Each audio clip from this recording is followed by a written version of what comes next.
Nabi nanya ke para peramal, ke para rahib, kepada pendeta di Syam itu. Kemudian beliau bertanya kepada para tokoh agama lah di situ, orang-orang pintar situ.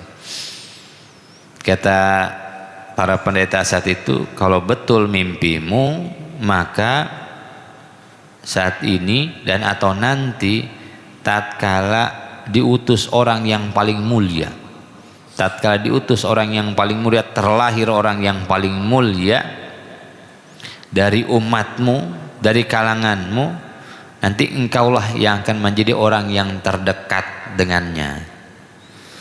Saat itu juga pulang Abu Bakar As-Siddiq ke Mekah dan Rasulullah telah mendeklarasikan kenabiannya. Maka Abu Bakar menjadi orang dewasa laki-laki pertama yang masuk Islam. Jadi bukan hanya ketika Isra Mi'raj saja Abu Bakar percaya apa kabar yang dibawa oleh Nabi, dari awal sudah percaya. Begitu Nabi bilang saya adalah Nabi Rasul yang diutus oleh Allah Subhanahu wa Ta'ala, nggak nunggu besok Abu Bakar mah, nggak banyak mikir Abu Bakar mah, udah kenal sama Nabi, temannya Nabi Sallallahu Alaihi Wasallam. Saya percaya, saya beriman. Maka nanti Rasulullah itu akan tidur di pangkuannya Abu Bakar As-Siddiq radhiyallahu an, orang yang berkorban seluruh harta bahkan keluarganya untuk dakwah Nabi Muhammad sallallahu alaihi wasallam.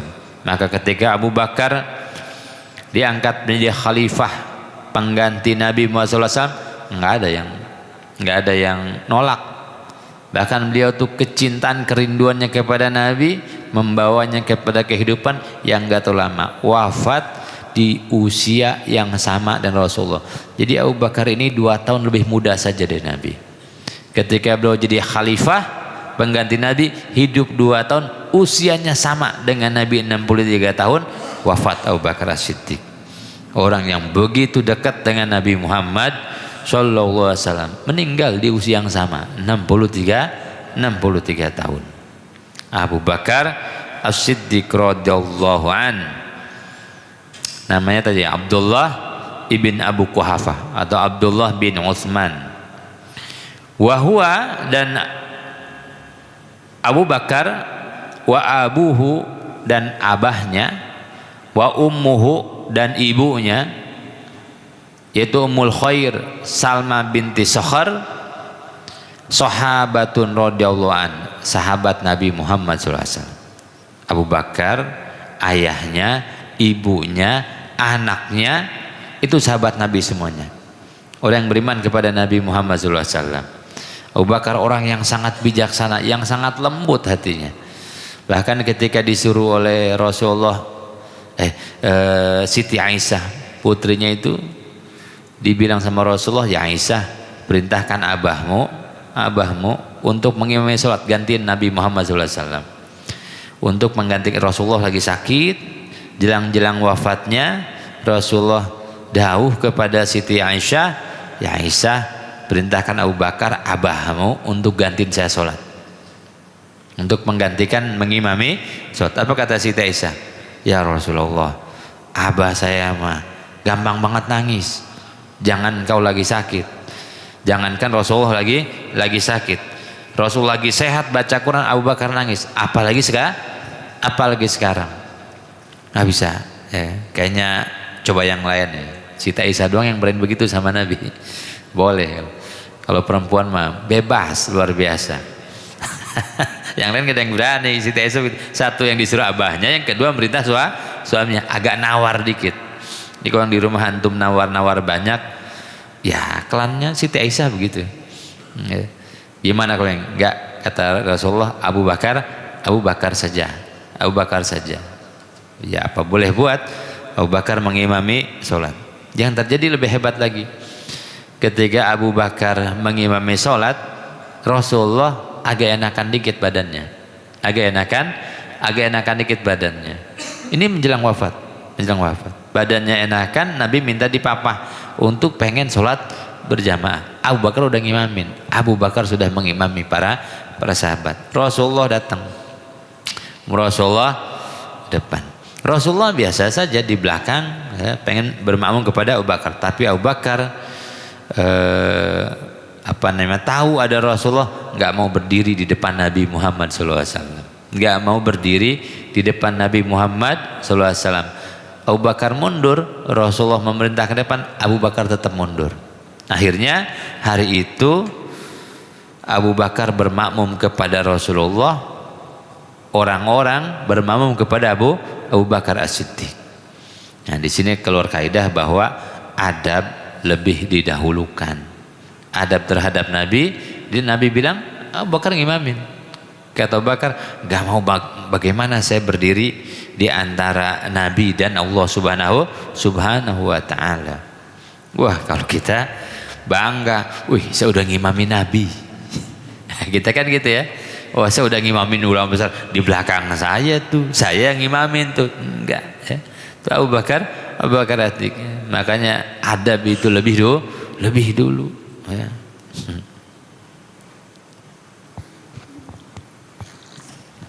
Ini Abu Bakar As-Siddiq, Masya Allah, luar biasa.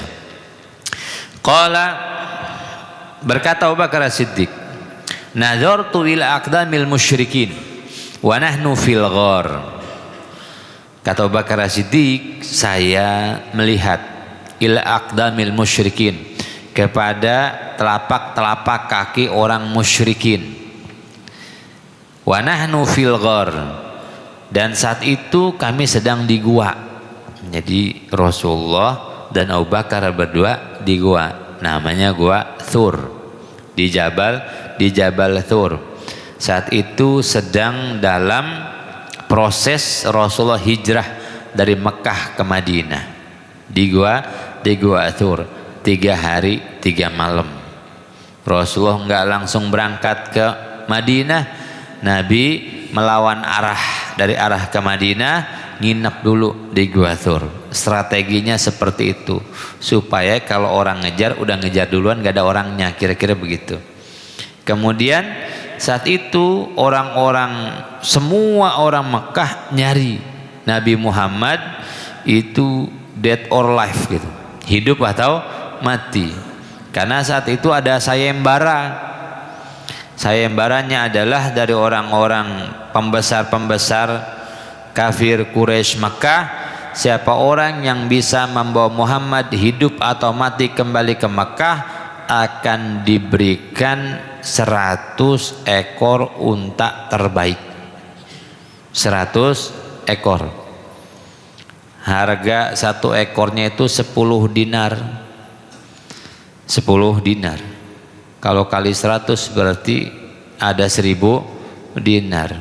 1000 dinar itu, 1 dinar itu 4,25 gram emas. Jadi sekitar 9 sampai 10 miliar. Nah, upetinya nggak tanggung-tanggung. Dan kenapa 100? 100 itu diat paling tinggi atas nyawa seseorang. Tebusan paling tinggi. 100 ekor unta. Siapa yang bisa membawa? Atau orang nyari semuanya, termasuk nanti yang terinspirasi Suraqah bin Malik, seorang ahli pencari jejak. Nah, itu saat itu orang-orang pasukan Quraisy itu sudah jadi guanya itu ada lubang dia di atasnya. Kata Abu Bakar, kalau orang-orang Quraisy itu melihat ke kaki mereka saja, kelihatanlah kami di dalam goa. Kalau sudah kelihatan ya sudah selesai. Khawatir, takut itu. Apakah Abu Bakar takut akan nyawanya? Enggak. Abu Bakar mengkhawatirkan Nabi Muhammad sallallahu alaihi wasallam. Ya, kadang-kadang kita gitu ya. Kalau kita mah terhadap diri kita enggak terlalu khawatir. Yang kita khawatirkan orang yang kita sayang, orang yang kita cintai, anak-anak kita. Kita kadang nggak terlalu mengkhawatirkan diri kita, tapi kita mengkhawatirkan orang yang kita cintai. Jadi Abu Bakar tidak mengkhawatirkan dirinya, tetapi Abu Bakar mengkhawatirkan Nabi Muhammad sallallahu alaihi wasallam.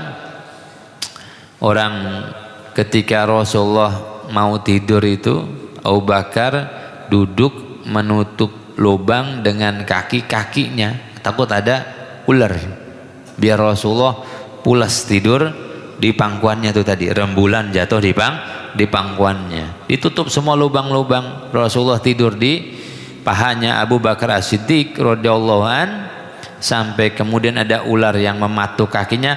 Abu Bakar nggak bergeming, mencoba diam saja gitu, diam saja. Kenapa? Takut membangunkan tidur Nabi Muhammad sallallahu alaihi wasallam. Atau ularnya ular padang pasir, bukan ular sawah, bukan ular kadut, bukan. Ularnya ular padang pasir. Sampai Rasulullah itu bangun ketika saking saking nahan sakitnya sampai keringetan kan, netes keringatnya Abu Bakar. Kenapa Abu Bakar? Enggak ya Rasulullah, ternyata kena ular. Sebagian riwayat mengatakan ularnya juga marah karena pengen lihat Nabi ditutupin sama Abu Bakar. Abu Bakar khawatir justru lubang-lubangnya ditutup dengan kaki dan tangannya. Kata Nabi ya di doros Nabi berdoa pakai air ludahnya kemudian sembuh ya. Tapi begitulah kekhawatiran Abu Bakar As-Siddiq terhadap Nabi Muhammad. Jadi para sahabat itu betul-betul rela mengorbankan nyawanya untuk Nabi Muhammad SAW. Kan begitu juga Umar, begitu Abu Bakar, begitu Ali bin Abi Thalib. Umar mah lebih ekstrim lagi kan hijrahnya ya, untuk saywornya Umar kepada orang-orang kafir Quraisy. Kalau orang lain mah sembunyi-sembunyi hijrahnya, Umar mah enggak terang-terangan. Saya besok mau hijrah lewat jalan situ. Yang mau istrinya jadi janda, anaknya mau jadi yatim, hadang saya di situ. Wih, ngeri nggak tuh Umar? Umar begitu. Yang mau anaknya jadi janda, yang mau istrinya jadi janda, anaknya jadi yatim, saya mau lewat situ, saya mau ke Madinah. Hadang saya di situ. Itu Umar bin Khattab. Ali bin Abi Thalib tidur di tempatnya Nabi Muhammad sallallahu alaihi wasallam. Padahal mah kalau dilemparin tombak ya nggak ketahuan sudah. Ali bin Abi Thalib. Jadi inilah khulafaur rasyidin, orang-orang yang mengorbankan seluruh harta dan nyawanya untuk Nabi Muhammad sallallahu alaihi wasallam. Ikut di jalan dakwah Nabi itu kayak gitu. Membela Nabi itu seperti itu, bukan bermewah-mewah membawa ajaran Rasulullah sallallahu alaihi wasallam. Yang banyak kan sekarang kan dagang dakwahnya Rasulullah sallallahu alaihi wasallam. Mau ceramah pakai DP, tak ke DP ya, jangan lupa. DP udah kayak mau beli mio ya. Saya kalau dakwah makannya ini ya, jemputnya dengan mobil listrik yang terbaru, yang gede, luar biasa ribet, luar biasa. Itu mah bukan berdakwah, melanjutkan dakwah Nabi, jualan, dagang dakwah Nabi Muhammad SAW. Para sahabat mah mengorbankan semua yang dipunya untuk dakwah Rasul, li'i'la'i kalimatillah. Ya Allah, jangan. Dakwah itu jadi berat kan? Dakwah jadi mahal. Dakwah Nabi ya santai, ngaji Nabi ya santai. Saya kadang-kadang kegundahan aja gitu ya. Itu daripada buat bikin pengajian habis ratusan juta ya, mendingan kasih anak yatim, mending kasih umat Nabi Muhammad yang miskin, yang fakir ya. Wah, mewah, bangga kita senang. Wah, kita bikin tabligh hampir 2 juta, motong sapi, wah sekian. Kenapa nggak kasih umat Rasulullah yang fakir, yang miskin, yang kesusahan, yang kesulitan? Faidah lebih banyak, manfaat lebih banyak ya. Kalau ngaji mah ya begini jadi kan, ngaji begini aja, air putih kembung aja pulang ngaji gitu cukup. Ya sudah selesai ya. Nih orang-orang yang betul-betul berdakwah membersamai Nabi Muhammad SAW.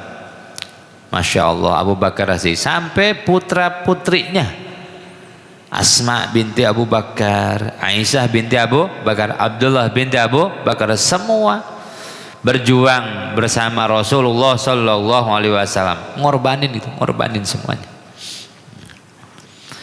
Wa nahnu fil ghor, saat itu kami sedang di goa. Wa hum ala ruusina, dan mereka di atas kepala kami. Kalau ngeliat ke bawah ya kelihatan ya, goa ya, goa. Dan gua itu naik tinggi. Bisa Dubai belum? Pernah ke sana? Belum. Tinggi. Tinggi banget ya. Masya Allah. Rasulullah umur berapa tuh? Umur 53 tahun, masih naik Jabal Thur, masih naik gua Thur. Saya umur 40 diajak ke atas, wih tinggi amat, nggak ada tren seperti naik helikopter mau deh, tinggi ya. Wahum ala ruusina, fakultu ya Rasulullah, law anna ahadahum nadhara tahta qadamai la absorona. Sampai ngomong Abu Bakar, ya Rasulullah, kalau mereka ngelihat ke kaki mereka saja, la absorona, pasti mereka ngelihat kita ini. Kita pasti ditangkap ini. Khawatir, takut Abu Bakar As-Siddiq, takut akan jiwa Nabi Muhammad sallallahu alaihi wasallam. Faqala ma dhannuka ya Abu Bakar. Rasulullah nggak ada takut-takutnya, Rasulullah nggak ada khawatir-khawatirnya. Adapun Rasulullah nggak langsung jalan, itu buat ngajarin kita bahwa sesuatu kudu ada usaha, kudu ada upaya, kudu ada strategi. Silahkan saja berstrategi, silahkan saja ikhtiar, silahkan saja membuat rencana, tapi hasil akhir Allah yang nentuin, bukan rencana kita. Nabi kan nggak langsung ya, strateginya gitu. Kalau langsung gampang dikejar. Ini nginap dulu 3 hari 3 malam di gua Thur. Sudah, itu batas ikhtiarnya. Selebihnya serahkan kepada Allah Subhanahu wa taala. Ya Abu Bakar, ma dhannuka? Emang apa perkiraanmu? Gimana kamu pikir emang? Bisnaini Allahu salisuhuma, dengan 2 orang yang Allah ketiganya. Siapa yang bisa ngutak-ngatik kita? Kalau keadaan seperti itu, 2 orang yang ketiganya adalah Allah Subhanahu wa taala. Kita emang sedikit dalam jumlah, tapi siapa dekengan kita gitu. Pusat. Siapa yang akan bersama kita? Kita ini cuman berdua, tapi yang ketiganya adalah Allah Subhanahu wa taala. Apa yang kau khawatirkan? Pemimpin yang hebat. Dikhawatirkan tapi menjawab dengan ketenangan, menjawab dengan keyakinan ya. Kita enggak, yang awal takut, yang dikawal takut, udah ini main pisahan. Madonnuka ya Abu Bakar, tenang saja, yang ketiga ada Allah bersama. La takhfa la tahzan innallaha ma'ana. Allah enggak pernah ninggalin kita. Kalau memang saat kita mati itu kehendak Allah, begitu selamat itu juga kehendak Allah subhanahu wa ta'ala. Maka yang sakit berobatlah, tapi bukan obat yang menyembuhkan. Yang nggak punya duit kerjalah, tapi bukan kerja yang menyebabkan kita punya uang. Allah subhanahu wa ta'ala. Sehingga nggak pernah ada frustasinya. Ya Allah, tahun 2006 awal tahun udah stres. Baru hari keberapa kayaknya suram nih, Mansur, masa depan suram. Ya sudah ya. Biarin berita-berita negatif itu silahkan saja, tapi kita hamba Allah yang bertauhid, hamba Allah yang beriman, hamba Allah yang punya keyakinan. Bismillah, la haula wala quwata illa billahil aliyyil azim. Optimis saja. Well, gimana seremnya tahun 2019, 2020, 2021, 2022. Serem gak tuh? Serem. Bisa ngelewatinya tuh santai-santai saja sampai tahun ini, sampai hari ini. Di antara orang pesimis itu, saya mah tetap Jumatan aja tuh. Biarin aja. Nggak punya duit nggak apa-apa, yang penting nggak ninggalin sholat Jumat gitu deh. Ya, ada yang bilang, Ustaz, gimana nih kalau terjadi la haula wala quwata. Kita udah tiap masuk masjid dimandiin pakai chamber deh, kuyup deh tuh. Itu mah kita lakuin ya. Apa? Protapnya kita laksanain, tapi tetap pengen Jumatan. Alhamdulillah bisa melewati itu semua. Kenapa? Keyakinan yang nggak bisa dibeli dengan fasilitas, ketawakalan yang tidak diwakili dengan kekuasaan. Tawakal pada Allah subhanahu wa ta'ala. Ya, akhirnya apa? Allah turunkan mujizat, Allah jadikan sesuatu yang khariqul adat karena keyakinan Rasulullah, kecintaan Abu Bakar As-Siddiq kepada Nabi Muhammad SAW. Tiba-tiba di lubang yang bisa ngeliat itu, ya Allah tumbuhkan rumput. Allah kirimkan Nabi itu apa namanya, binatang yang suka bikin rumah itu, laba-laba. Allah kirimkan burung dara. Di lubang itu dia bertelur. Hari itu juga bertelur. Lubang apa namanya, rumah laba-laba jadi saat itu juga, ya rumput-rumputan ada. Kata orang Quraisy, gak mungkin di dalam ada orang ada burung dara bertelur. Kalau ada orang di dalam, dia udah kabur duluan. Itu rumput-rumput masih seger. Kalau ada orang, dia akan keinjak. Ini rumah laba-laba belum koyak. Dia kan butuh berapa hari itu bikin rumah kan, warawiri. Nah itu Allah kirimkan pasukan yang tidak terlihat sehingga mereka bilang gak mungkin ada orang di dalamnya. Lewat Rasulullah di dalam bersama Abu Bakar As-Siddiq radhiyallahu anhu. Maka yakin, tawakal, Allah akan jadikan kepada kita sesuatu yang di luar perkiraan orang. Bukan mujizat, bukan. Bisa jadi ma'unah, pertolongan Allah subhanahu wa ta'ala. Enggak perlu sakitnya, tetap usaha, tetap ikhtiar. Bisa ke rumah sakit yang mahal, ke rumah sakit yang mahal. Enggak bisa, rumah sakit yang sedang. Habis duit, ke puskesmas. Ya. Habis duit juga, WA teman yang dokter minta resep kirim obat. Habis duit nggak ada juga, ke rumah ustadz minta air. Nah, sembuh ke rumah kiai minta sembuh, alhamdulillah gitu kan. Ikhtiar, kerja juga begitu. Jangan pernah kecil hati. Orang yang kecil hati, orang yang pesimis itu orang yang mengkriminalisasi kekuasaan Allah subhanahu wa ta'ala. Ma'adhannuka ya Bakr bisnain Allahu salisuhuma. Lebih hebat lagi ketika sudah keluar dari gua, Rasulullah berjalan bertiga kan. Rasulullah, kemudian Abu Bakar, satu lagi Abdullah bin Uraikid. Abdullah bin Uraikid ini ahli penunjuk jalan non muslim yang dibayar oleh Nabi Muhammad SAW. Profesional tuh. Jalan ke Madinah, bikin jalur yang enggak sama orang. Tapi ada orang Mekah kafir Quraisy yang pintar, yang bisa baca jejak, namanya Suraqah bin Malik. Dia bisa ngejar, saya dapat 100 ekor unta nih. Tapi Nabi begitu saja. Tiap Suraqah dekat itu mau menghantam Rasulullah dan Abu Bakar dengan pedangnya, kuda yang digunakan, unta yang digunakan terperosok, jatuh, kejar lagi, jatuh lagi. Nabi jalan saja dengan Abu Bakar, bertiga jalan saja. Kedua terperosok lagi, yang ketiga terperosok lagi. Kata Suraqah, kelar. Ini bukan karena kuda saya, bukan karena jalanan, tapi ada kekuatan yang lain yang membuat saya gagal terus tuh nyerang Nabi dan Abu Bakar As-Siddiq. Jalan saja Rasulullah Abu Bakar As-Siddiq. Ini kekuatan keyakinan. Akhirnya Suraqah justru minta jaminan kepada Nabi Muhammad SAW untuk tidak dibunuh. Ya itulah, makanya hidup tenang, hidup kita bisa tumaninah ketika kita punya keyakinan terhadap Allah serta takdirnya dan aturan Allah subhanahu wa ta'ala.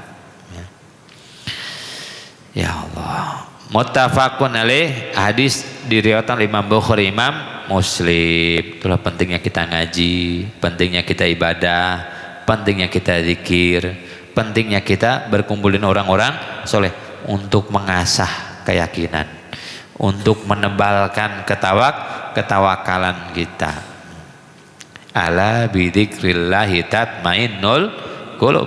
Ingatlah dengan zikrullah, menyebut Allah, dengan ingat Allah Subhanahu wa taala, cuman itu yang bisa menenangkan hati kita. Ketika kita sakit, ingat Allah Asy-Syafi yang Maha menyembuhkan. Ketika kita nggak punya uang, kita ingat Allah yang Ar-Razzaq, Maha memberikan rizki. Ketika kita dalam ketakutan ancaman makhluk, ya, kita ingat Allah Al-Aziz Al-Jabbar, Allah yang Maha perkasa, yang Maha memaksa. Ingat Allah, tatmainnul qulub, menenangkan hati kita. Kita nggak pernah sendiri, senantiasa ada Allah yang mengawasi kita. Atas ya, kita mah gampang ditakut-takutin. Pak, kayaknya ada orang yang mau berbuat jahat kepada Bapak, kayaknya mau dikirim santet. Tadi malam saya lihat bola api di atas rumah Bapak, padahal mah tiang listrik konslet.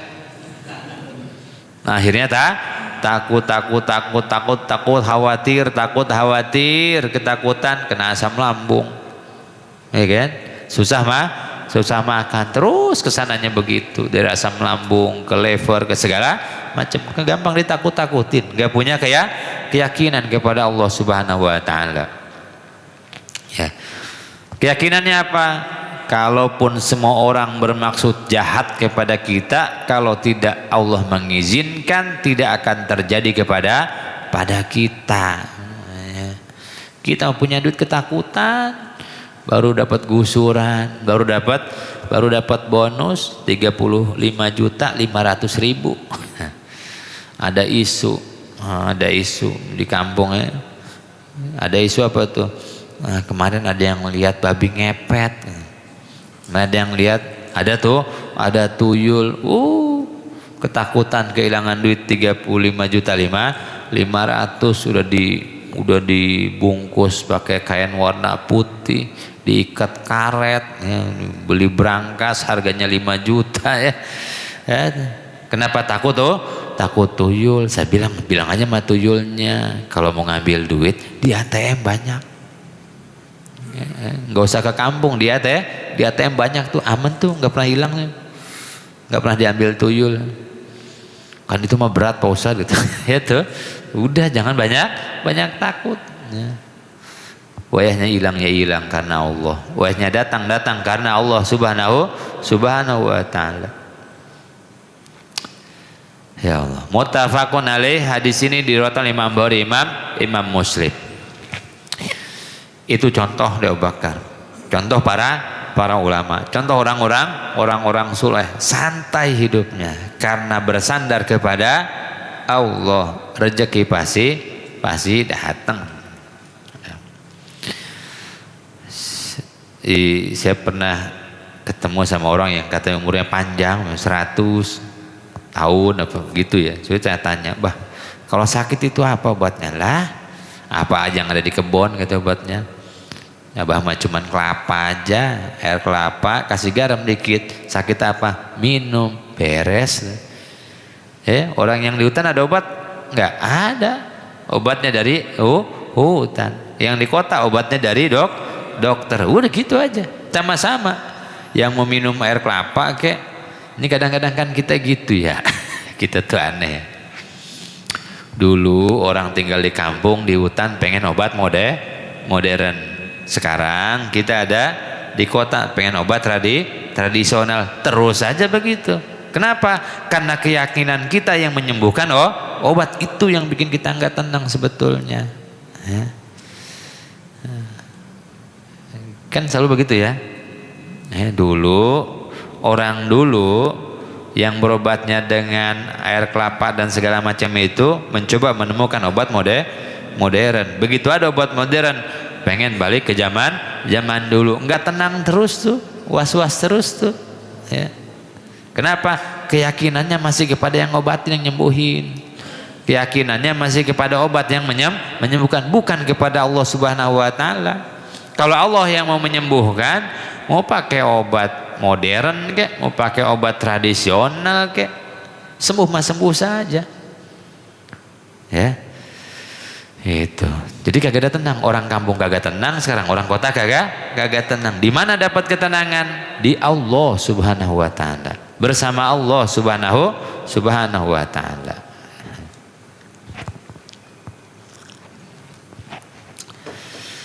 Atasi, hadis yang ke-9, Ummul Mukminin Ummu Salamah, dari Ummul Mukminin Ummu Salamah, wasmuha Hindun binti Abi Umayyah Hudzaifah Al-Mahzumiyah, yakni dari Ummul Mukminin. Semua istri Rasulullah gelarnya adalah ibunya orang-orang beriman, Ummul Mukminin. Nama Ummu Salamah Ummul Mukminin, Ummu Salamah namanya adalah Hindun binti Abi Umayyah Hudzaifah Al-Mahzumi, dari Bani Mahzumi. Anna Nabi sallallahu alaihi wasallam kana idza kharaja min baitihi, Nabi ketika keluar dari rumahnya qala bismillahi, setiap keluar dari rumah. Ini doa keluar rumah. Ya. Di luar rumah itu banyak bahaya. Maka kata Nabi, as-safar nisful adab.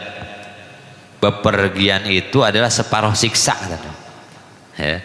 Karena di luar rumah kita nggak tahu akan terjadi apa. Jadi tempat yang paling aman adalah dalam rumah kita. Di luar rumah nggak pernah tahu. As-safar nisful adab. Bepergian itu separuh siksa. Maka jangan pergi kalau nggak ada penting-penting banget. Jangan pergi keluar rumah kalau nggak ada penting-penting banget. Nabi kan pesannya gitu, la tusyaddur rihal illa thalathati masajid. Jangan kamu pacu kendaraanmu, jangan kamu ambil resiko itu kecuali untuk ketiga masjid, Makkah Al-Mukarramah, Masjidil Haram, Masjid Nabawi, Masjidil Aqsa. Silahkan keluar rumah kalau ada pentingnya saja, kalau ada yang mendesak, kalau ada faidah, kalau ada manfaatnya. Jangan. Coba kita pikir-pikir ya, kita keluar mau kita mau rekreasi doang nih, keluar rumah nih mau healing, mau rekreasi. Resiko yang kita ambil adalah kehilangan nyawa. Kan banyak orang lagi piknik malah meninggal. Ya, lagi piknik malah ketimpa toren. Ya, lagi piknik malah wahananya macet ya. Kemudian jatuh celaka. Ya. Dia mau nyari kesegaran, mau nyari kesenangan malah dapat kesusahan. Nah, ya, Nabi mah nggak senang-senang banget keluar rumah. Kalau nggak ada apa-apa dalam rumah. Kalau mau keluar rumah, jihad, ibadah, silaturahim, bekerja. Selebihnya luzumul buyut, tinggal di rumah. Masa benar? Kenapa sih orang dulu umurnya panjang-panjang gitu, sehat-sehat? Orang dulu alat yang mematikannya sedikit. Mau berkendara naik sepeda, jatuh dari sepeda paling bungsrut. Ya kan? Nggak punya motor, nggak punya mobil, kemana-mana aja jalan nyusruk, paling juga benjol. Orang sekarang mobilnya cepet-cepet, motornya cepet-cepet, 150 km per jam, coba itu ya. Oleng dikit aja luar biasa ya. Makanya jangan tenang-tenang banget tuh, jangan girang-girang banget, bisa sering-sering keluar rumah itu. Nisful adab, separuh siksa. Bukan berarti nggak boleh. Artinya ketika keluar rumah, lihatlah efektivitasnya, lihatlah resiko yang kita ambil. Banyak bahaya banget tuh. Di tempat baru kita nggak tahu ya situasinya dan yang lainnya. Makanya begitu keluar rumah, Nabi ngajarin doa ini. Bismillahi, keluar rumah nih biar aman nih. Bismillahi dengan nama Allah. Tawakkaltu 'ala Allah, saya tawakal kepada Allah subhanahu wa ta'ala. Allahumma inni a'udzubika an adilla au udalla.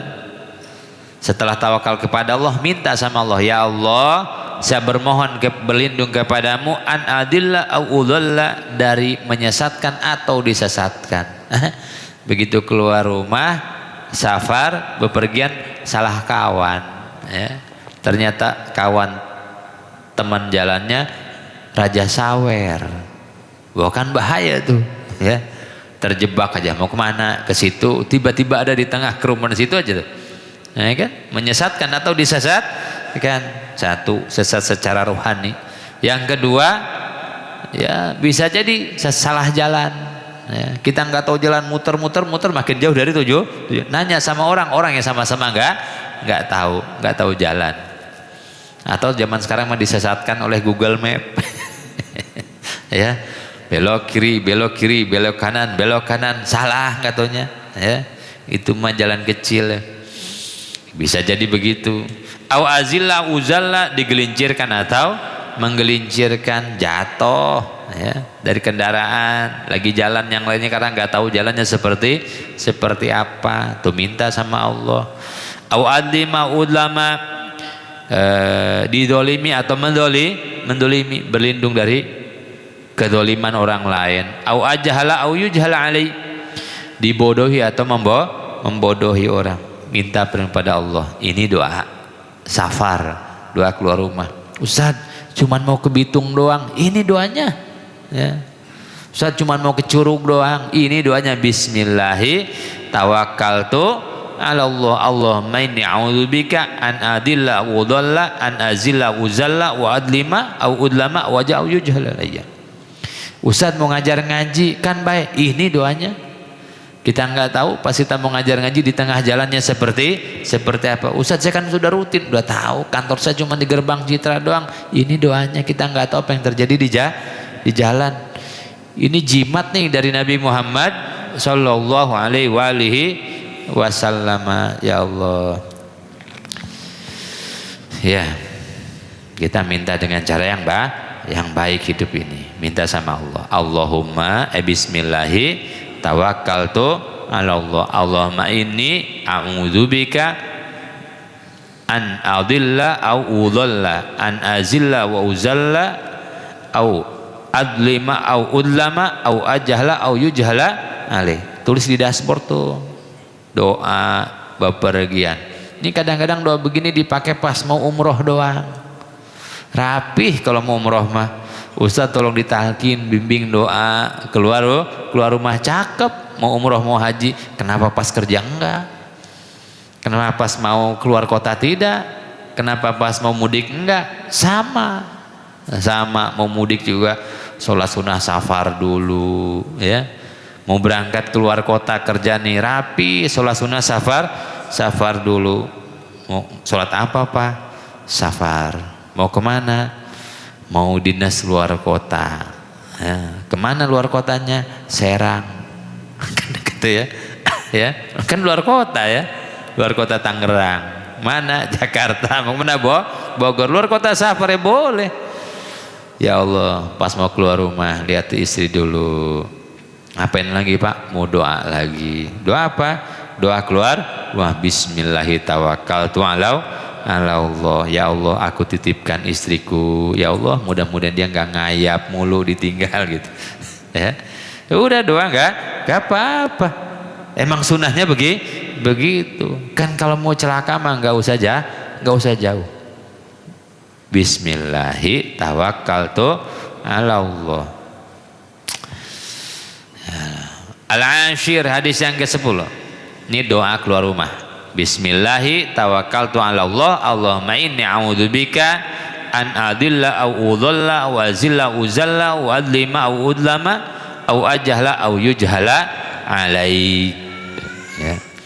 Bahkan Kiai Haji Hasyim Asy'ari dalam kitab Adabul Alim, sama juga Imam Nawawi dalam kitab At-Tibyan fi Adabi Hamalatil Quran, hatta mau ngaji para guru keluar rumah baca doa ini. Baca doa ini. Kan Ustaz mau orang-orang senang yang lagi mau ngaji mah ya. Yang orang yang ahli maksiat minal fasikin mah enggak senang tetap. Al-Ashir, hadis yang ke-10, an Anas, dari Sayyidina Anas bin Malik radhiyallahu anhu, qala Rasulullah. Nih faedahnya nih yang tadi. Man qala, siapa orang yang baca doa, yakni idza kharaja min baitihi, tatkala dia keluar dari rumahnya, bismillahirrahmanirrahim, wala haula wala quwata illa billah, minimal itu. Bismillahirrahmanirrahim, ala Allah, wala haula wala quwata illa billah, atau doa yang tadi. Dua-duanya boleh, dua-duanya sunnah. Siapa yang baca doa keluar rumah itu, maka yuqalu lahu, maka Allah katakan kepada orang tersebut, hudita wa kufita wa wukita, ya. Yani Allah bilang kepada orang tersebut, hudita, engkau telah dikasih hadiah, wa kufita, dan telah dicukupi, wa wukita, dan engkau dijaga, wa tanaha, dan telah menyingkir anhu dari orang tersebut, asyaitanu, oleh syaitan. Allah bilang hudita, engkau dikasih hadiah, yakni engkau akan dapatkan apa yang engkau inginkan, bahkan lebih berkah perjalanannya.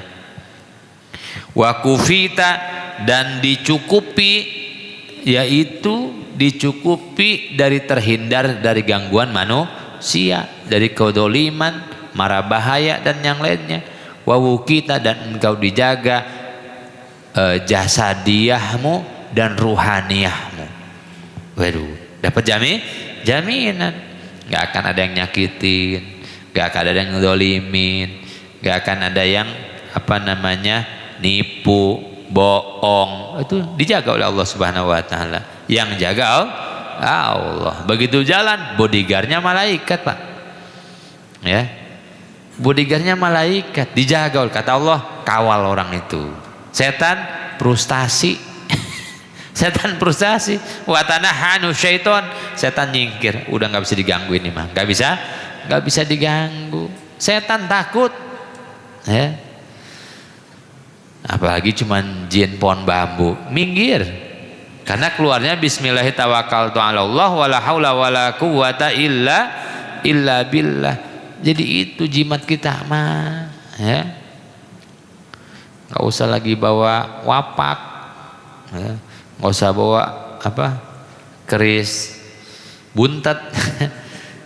Bismillahirrahmanirrahim, la haula wala quwata illa billah. Begitu keluar rumah, jalan deh, nyalain mobil, bismillahirrahmanirrahim, masya Allah, bensin habis masih bisa jalan, nggak taunya ada yang dorong di belakang. Ya Allah, kan kita minta kayak gitu ya, kadang-kadang aja, ya Allah, tiba-tiba lagi jalan lihat bensin udah tiris, minggir, pas ngelihat pas dekat pom bensin, itu kan penjagaan dari Allah Subhanahu Wa Taala, ya. Ya Allah. Fayaqulu, yakni syaitan li syaitonin akhar, bahkan dikatakan hadis sahih dari Imam Abu Daud, bahkan dikatakan yakni syaitan bilang sama kawannya begini, kaifalaka birojulin qad hudiya wa kufiya wa wukiya. Kata setan kepada yang lain, minggir, nggak usah sibuk-sibuk ganggu dia, percuma, kata setan. Setan frustasi itu.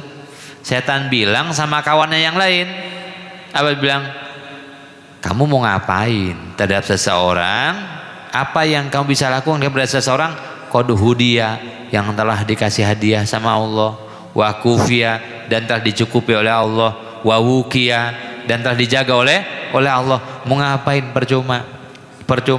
Ini setan takut banget kalau ente keluar rumah baca doa ini, setan takut, frustasi, stres dia, di pojok jalan begini aja nggak bisa ngapa-ngapain. Jadi kalau mau bikin setan stres, baca doa ini pas keluar rumah, bismillahirrahmanirrahim, wala haula wala quwata illa billah. Terus bilang sama setan, sian deh lo gitu. Karena setan stres, bingung mau ngapain lagi. Ya Allah, ini cocok nih, pendek ya, bismillahirrahmanirrahim, wala haula wala quwata illa billah. Ustaz mau ke masjid doang, jadi baca. Ustaz mau ke majlis taklim, baca. Ustaz mau ke city market doang, mau beli telur asin, baca bismillahirrahmanirrahim, wala haula wala quwata illa billah. Wa an Anas radhiyallahu anhu qala kana akhwani, hadis yang terakhir dari Anas bin Malik, Kana akhwani ala ahdin Nabi. Ada dua saudara di zaman Nabi Muhammad SAW. Bisa jadi saudara sekandung, bisa jadi kawan, bisa jadi teman. Kan itu saudara juga. Nah, ada dua orang bersaudara di zaman Nabi Muhammad SAW. Wa kana ahaduhuma yatin Nabi SAW. Satu orang sering datang ke majlis Nabi Muhammad SAW. Ngaji, kumpul bersama Nabi, ibadah bersama Nabi. Satu orangnya rajin banget datang ke Nabi Muhammad SAW. Ya. Wal akhor, dan yang lain yahtarif, yang lain kerja. Satu ngaji mulu, ibadah mulu, yang satu kerja mulu nih. Dua orang bersaudara. Fasyakal muhtarif akhahu lin Nabi. Yang kerja ini ngadu sama Nabi, ngaduin saudaranya. Dan boleh ini mah minta solusi, bukan ghibah. Kata yang kerja ini mungkin ini, ya Rasulullah, saudara saya itu ngaji mulu, nggak kerja. Ribet saya nih, kan jadi beban buat saya gitu. Ya. Itu ngaji mulu dia, ibadah mulu, nggak kerja. Kan saya kasihan. Akhirnya saya yang ngasih sama dia apa? Modal kehidupannya. Saya yang beliin beras, kan kasihan saya sama saudara. Kenapa sih dia nggak kerja, ya? nggak ikhtiar, nggak kayak saya nih. Gitu. Minimal paro-paro dah. Gitu. Biar nggak jadi beban. Perasaan saya ini nggak jadi beban. Saya kan saudara, nggak juga bisa ngeliat saudara susah. Dia kesini mulu. Pengennya orang ini adalah Nabi nyuruh dia kerja. Faqala, maka lihat bagaimana Nabi Muhammad SAW menenangkan. La'allaka turzaqu bih, kata Rasulullah. Bisa jadi engkau dapat rizki waktu kerja kamu itu bihi, karena sebab dia. Bisa jadi engkau mendapatkan rezeki justru karena dia ibadah, karena dia ngaji. Allah senang dia ngaji, dia ibadah, dan Allah senang kamu membantu dia. Akhirnya dua kalian diberikan rezeki oleh Allah Subhanahu wa taala. Ya. Jadi ini soal apa? Soal jalan rezeki. Tidak selalu rezeki itu didapatkan ketika kita keluar rumah dagang, kerja dan yang lain. Bisa jadi ketika kita nyari ilmu, ketika kita ibadah kepada Allah Subhanahu wa taala, rapihin hidup kita. Wa may yattaqillaha yaj'al makhraja wa yarzuqhu min haitsu la yahtasib. Bisa jadi kita diberikan rezeki oleh Allah Subhanahu wa taala karena ada saudara kita yang ahli ibadah yang kita tanggung hidupnya. Ya. Bisa jadi kita diberikan rezeki karena kita dekat sama orang-orang soleh, sama ahli ibadah. Kemudian kita lihat, ya Allah, dia senang banget ngaji ya. Ya Allah, ini orang pagi siang sore malam ngaji melulu, di masjid mulu, rapihin masjid buat saya sholat. Ya udah deh, saya tanggung hidupnya, ya. Saya berikan uang hasil kerja saya separuhnya untuk dia. Bisa jadi karena itu kita dikasih rezeki oleh Allah Subhanahu wa taala. Karena kata Nabi gitu, engkau membantu saudaramu yang dia ahli ibadah, sebab itu Allah jadikan rezekimu lebih banyak. Kita kan terlalu sempit untuk menakar datang rezeki kepada kita. Kita punya kawan, kita punya teman, mungkin bahkan kita punya saudara. Ya Allah, adik saya ini ngaji mulu, ya. Diajak kerja, ogah demennya ngaji, demennya nyantri, demennya di masjid. Ya sudah, giliran kamu di masjid ngaji, saya akan mensuplai kamu. Gitu. Akhirnya dua-duanya berserikat dalam kebaikan, dua-duanya masuk sorga. Gitu. Ini jalan rezeki.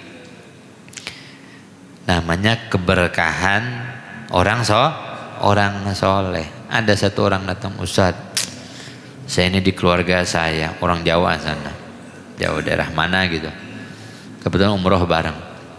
Jadi mikir, saudara saya santri semua, ya terus saya doang malang melintang di dunia usaha. Ke Tangerang usaha. Apa saya ke saudara saya juga? Jangan, saya bilang, gak usah. Ente gak sanggup ntar kayak saudara ente yang ngaji doang. Ente dan keluarga sanggupnya seperti ini, usaha bekerja, usaha saja, bekerja saja, fasilitasi saudara-saudara ente yang jadi santri, bikinin pondok, bikinin majelis. Udah kalau perlu mah nggak usah kerja, ngaji saja. Saya ingat, saya lupa, ada ibu Nyai Khadijah kalau tidak salah, suaminya saya lupa kayaknya, ya Allah, itu sampai suami itu ahli ibadah, ahli ngaji, kiai besar. Kata istrinya, udah urusan nyari duit saya, engkau ngaji saja, ya. Namanya Khadijah, makanya saya kasih nama anak saya yang ketiga Khadijah. Itu begitu gagahnya. Udah nggak usah pikirin beras, nggak usah pikirin makanan santri, semuanya urusan saya. Tugas engkau ngaji saja, ajar ngaji saja, ibadah saja. Tuh istri yang hebat begitu. Kita kalau punya kawan kayak gitu, udah nggak usah kerja, nggak usah usaha, kiai nggak usah, ustadz nggak usah, biar saya yang usaha, gitu. Tapi dikasih duit, nggak boleh kerja nggak dikasih duit juga, nyiksa namanya. Udah tenang aja, ente ngajar ngaji saja, dakwah saja, urusan rezeki saya. Mau perlu apa? Gedung 4 lantai, urusan saya. Dibikinin, enggak, saya doain juga. Ya. Tuh akhirnya kata Rasulullah, anta turzak bih, engkau bisa diberikan rezeki karena pelayananmu kepada orang soleh. Gitu. Kita terlalu naif menilai jalan rezeki. Akhirnya dua-dua tenang. Oh siap, kata yang satu siap. Ya. Jadi inilah mengasah keyakinan dengan ilmu gini. Jadi ada orang yang dibuat yakin oleh Allah Subhanahu Wa Taala, yakin begitu saja, tanpa dalil, tanpa pelajaran, tanpa asumsi, tanpa premis, mendapatkan konklusi. Begitu saja udah. Wahbiyah. Ada orang yang kudu ngaji dulu, belajar dulu, analisa dulu, lihat cerita semuanya, akhirnya jadi yakin. Ini kata Rasulullah. Udah tenang aja, biarin saudaramu datang sini ngaji bolak-balik, dia senangnya begitu. Engkau cari rezeki. Kau dapat rezeki bagi dia, karena engkau juga diberikan rezeki karena dia saudaramu yang soleh, keberkahan orang soleh. Maka saya suka bilang, kalau ada di komplek antum, di kelas antum, di masjid antum, ada orang yang demen banget ngaji, atau anak kita, atau teman kita, atau tetangga kita, udah ustadz, santri, yuk ngaji aja di masjid aja, jadi imam saja. Udah urusan ente pengen rumah, pengen mobil segala macam, aneh urusannya. Masya Allah, itu luar biasa. Turzak bih. Jadi apa? Jadi jalan rezekinya orang soleh. Ya. Rahu Turmudi, tad, biarin saja ngaji deh. Demen ngaji enggak? Mau ngaji tidur mulu. Jadi pengen jadi tukang ngaji dia, tapi ngaji tidur, udah enggak usah lah. Jadi pengusaha aja, biarin dengan makomnya masing-masing. Gini Pak, satu klaster itu ada 300 orang ya, 300 kakak, 400 kakak ya. Masa memakmurkan satu imam masjidnya enggak mampu, ya, memakmurkan satu ustadznya enggak mampu, payah, Pak. Payah. Satu klaster di mana dah? Ada 300, 400, muslimnya berapa? Udah, makmurin. Kita mah kalau sama orang pintar bener ngomongnya, pakai logo depak, ikhlas beramal.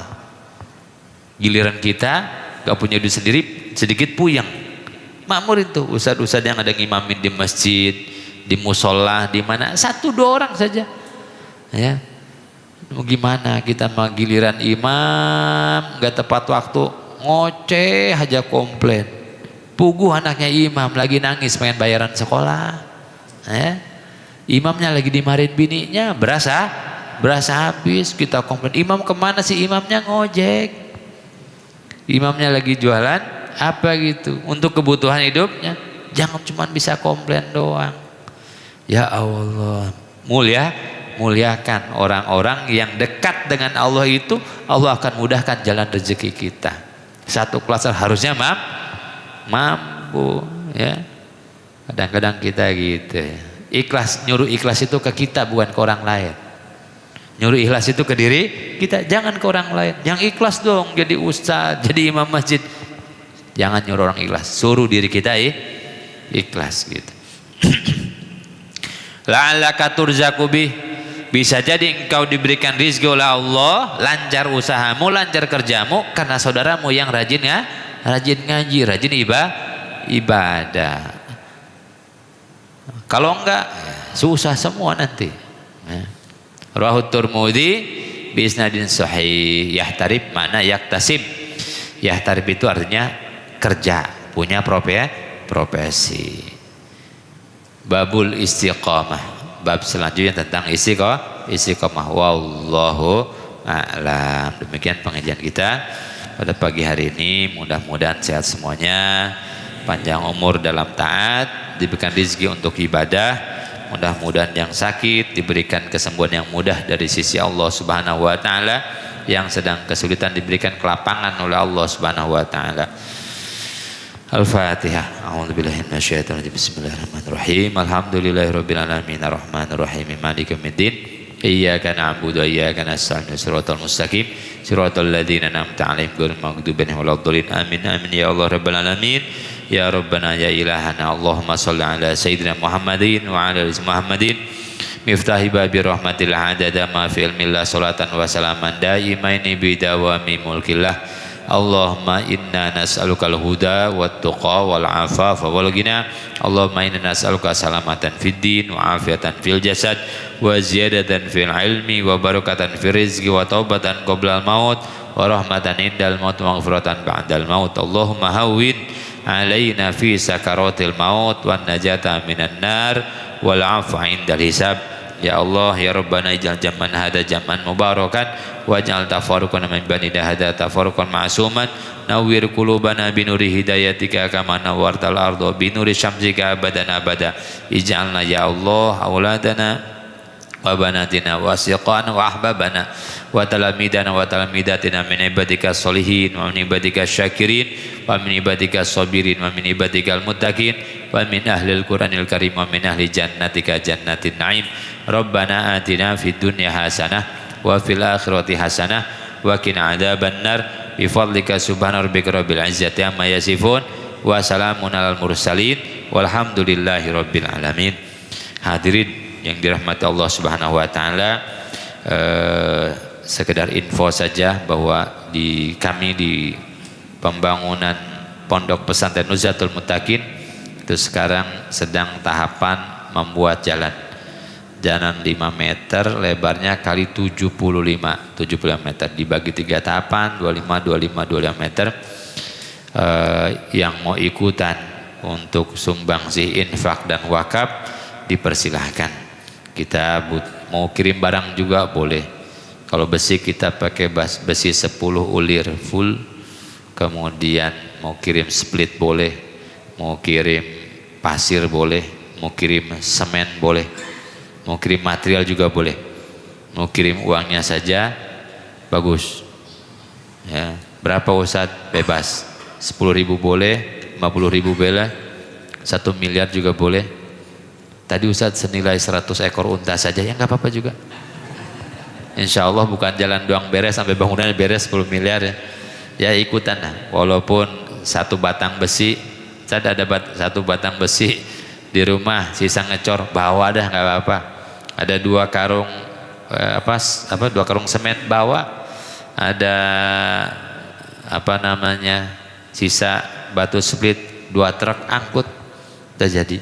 Jadi kita lagi bikin jalan akses ke pesantrennya. Jadi lebarnya 5 meter, panjangnya 75 meter. Mudah-mudahan jadi pahala semuanya. Ya kalau rekeningnya rekening yang biasa, yang ada di poster di mana itu silahkan. Kalau bahasanya itu kita parsing 100.000. Itu mah buat kebiasaan aja tuh, suka nanya berapa Ustaz transfernya? Ya sebanyak-banyaknya. Minimalnya 10.000, 20.000. Udah. Gak usah bilang-bilang aja, malu Ustaz, gak usah bilang-bilang. Transfer 10.000 gak usah bilang saya, gak usah. Tapi ketahuan ntar di transparansi ada namanya. Ya, jadi udah dibikin gampang insya Allah. Doanya mudah-mudahan tahun ini kita bisa pakai itu pesantren. Ya, jadi kalau juga ada anak atau tetangga 1 yatim, duafa mau pesantren silahkan. atau ini juga yang mau reguler silakan. Tahun ini insya Allah kita mulai operate di Ranca Kelapa ya. Jadi mari sama-sama kita ikutan di wakaf di pembangunan Pondok Pesantren Nuzhatul Muttaqin. Mau lihat dulu ke sana silahkan. Di kecamatan itu ke kanan terus ke kiri itu ada insya Allah yang lagi dibangun belum kelar. Insya Allah kelarnya tahun ini bisa dipakai. Dan mudah-mudahan tahun depan kita bikin masjid insyaallah. Demikian, kurang lebih mohon maaf. Akhirul kalam. Subhanakallahumma bihamdika asyhadu an la ilaha illa anta astaghfiruka wa atubu ilaik. Wa la afu minkum. Assalamualaikum warahmatullahi wabarakatuh.